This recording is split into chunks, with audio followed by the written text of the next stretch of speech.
Would make this an especially meaningful conversation for you today? I am at the point in my prep where I just want to get this done because I've been doing this for a year now.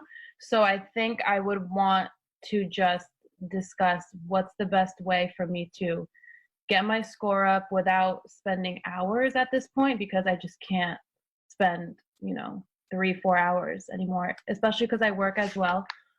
So I just want advice on how to get the score up without, in the most effective way. I do study, I do spend time, but at this point, I just want to be done with this. Sure, I completely understand that. And it sounds like the questions that you sent me are probably a good jumping off point. So let's just dive in right with those immediately. So out of those questions, which is the most pressing for you? I'm looking at your 2-month study schedule. But yeah, I'm 4 weeks out. So for me, the question is just like, how do I cover enough material as well as take enough practice in a 4-month time period?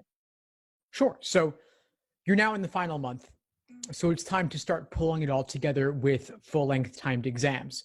So I would suggest doing 1 or 2 timed exams a week, along with detailed review of those exams.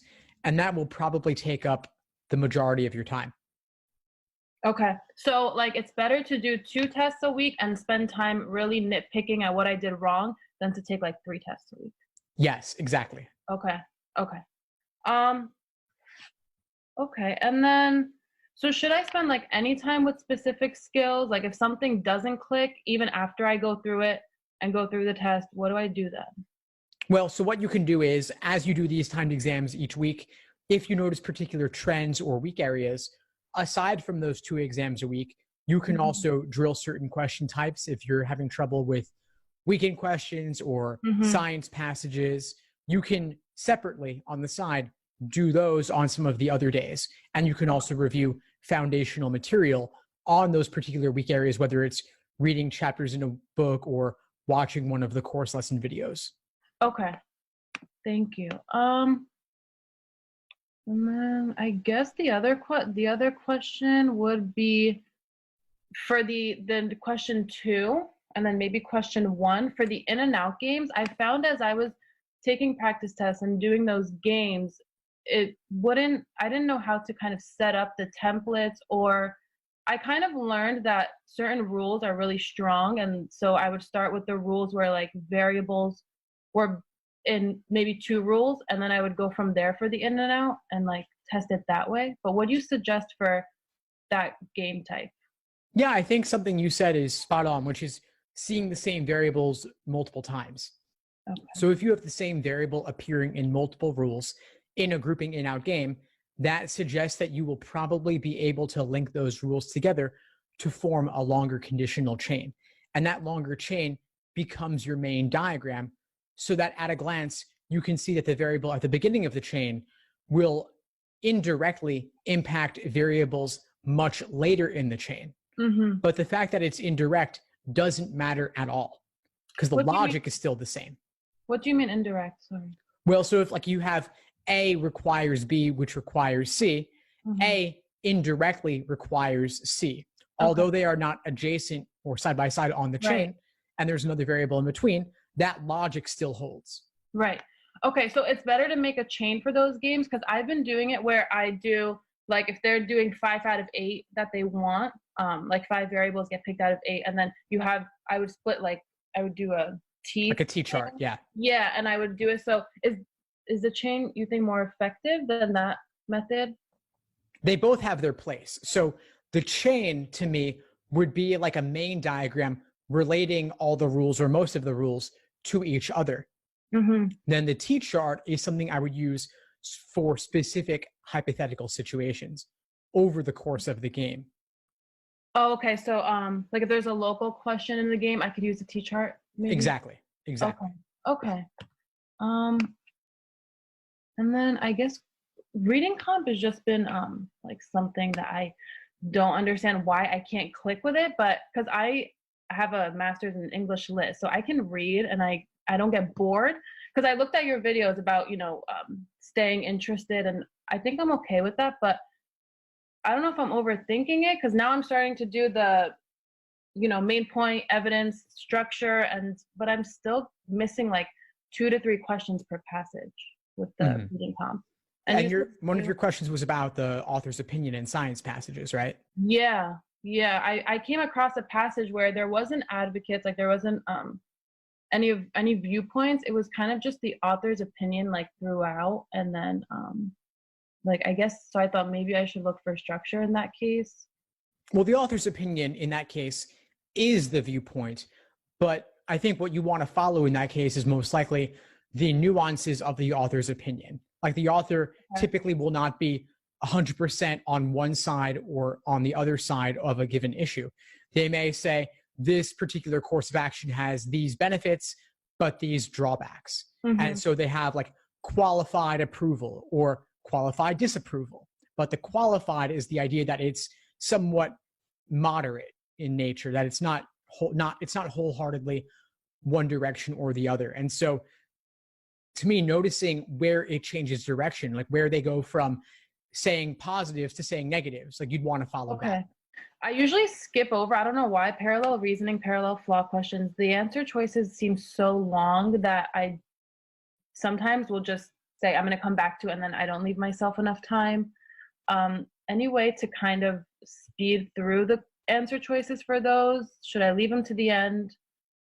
Well, they definitely do take longer on average. So if you're encountering a parallel that's question number 9, I would say probably do it then, because although it's a lengthier question type, the degree of difficulty will not be that great since it is relatively earlier in the section. But if you encounter a parallel later in the section, it's a good candidate to flag and come back to at the end. Okay. Because it will be more time consuming, but of course, everything's worth the same. Right. So it is worth saving for last. But as for how to speed up on those, it's tough, especially when all 5 choices are on the same topic and they have only minor wording differences. Yeah. So in those cases, you want to focus on exactly where those differences tend to appear. They usually appear in like quantity related words like most, all, some, few, many. Notice those words, then also notice the degree of certainty in the conclusion, like always, sometimes, maybe, probably, unlikely, words of that nature. Those differences make all the difference. And you want to, of course, match those types of words with the parallel words in the stimulus. Oh, okay. So like they mirror each other. Okay. And then you also want to test, are they truly synonymous or not? Like many and most are not quite the same thing, but unlikely and probably not are the same thing. So it's up to you to tell whether they are truly the same or not. Okay. And then you have a video on those words, right? On those terms, the many, almost, in the course. Okay. Okay. I find that at this point, I'm trying to have logical reasoning carry like most of my score. What I mean is like, I want to hit 20 questions and maybe get 20 and 20 for each logical reasoning. What's your advice for, I guess, timing that? Like, because I remember reading something where it said, spend enough time on questions 10 to 12. Like if you're trying to reach only 20 questions and to get maybe 16 to 18 right, spend more time on questions like 10 through 12 since you're hitting less questions. Is that true? Does that hold for LR? So you're saying that you might not want to attempt every question in the section? Well, I know to put an answer for every single one. Like I know to fill out like an answer choice, but I just I don't think I could get to the 25 or 26, maybe get to 20 or 21. Okay, well, I'll give you 2 different potential approaches. Let's say that you did want to hit every question in the section. What I would say is you want to blast through the easier questions to build up a time bank to handle the tougher ones later, because easier questions deserve less time. So maybe you would do the first 10 questions in 10 to 12 minutes, save up that time for tougher questions that come later. Then you could flag the most difficult questions towards the end of the section, skip them, come back to them at the very end. That's if you wanted to attempt everything. Okay. If you did not want to attempt everything, then of course you can slow down a little bit. And maybe what you would want to do is you'd want to just skip the 5 hardest questions you encounter. Okay. And maybe you never get to them, and that's okay. Okay. I'm sorry. Can you repeat that second point? Yeah, sure. So I was writing down. yeah, of course. So if you did not want to attempt every question in the section, you might want to simply skip the 5 most difficult questions you encounter. Like maybe any parallels that appear after number 15, you skip, or any principal applications, or any sciencey or philosophy type questions. If they're too wordy, you skip those, and you just never attempt them, and that's fine. But even so, I would still suggest aiming to do the earlier questions a little bit more quickly, because there is that general order of difficulty. Right. Okay. Thank you. Yeah, of course. I'm not sure. I don't know if I have any other. I mean, I tried to think of the most pressing questions, I guess, right now, but really it's just, I'm just trying to get this done and get my score up for 4 weeks. But I do think I definitely want to spend more time reviewing my tests, because I think that's also kind of the same thing as doing drills, or not the same thing as doing drills, but spending 1 to 2 days on one specific skill, I guess. So yeah, I think that might be it. Let's see. Yeah, of course, Carolyn. Well, thank you so much. Of course. No, it's been great connecting with you. You've been asking all the right questions, and you're thinking about all the right things. And I think a big takeaway I want to leave you with is, yeah, the review process. That's where you want to focus going forward. 2 exams a week, not 3. Detailed review of those exams. Make that your focus. And as we said earlier, if you ID weak areas, focus on those. On the side, do a little bit of drilling. Okay. Thank you so much. Of course. What would you say is the biggest insight you got from our call today? I would say just direction. Right at this point in time for my, my prep, I just needed someone with, expertise and experience to tell me where to go, what direction to take at this point with 4 weeks out. I could have easily spent a lot of my time, doing the wrong things for 4 weeks out. But now that I have some direction in terms of take a practice test and do the review process, that was what I needed. Thanks for tuning into the show. Please subscribe if you haven't done so already to be notified of new episodes as I release them.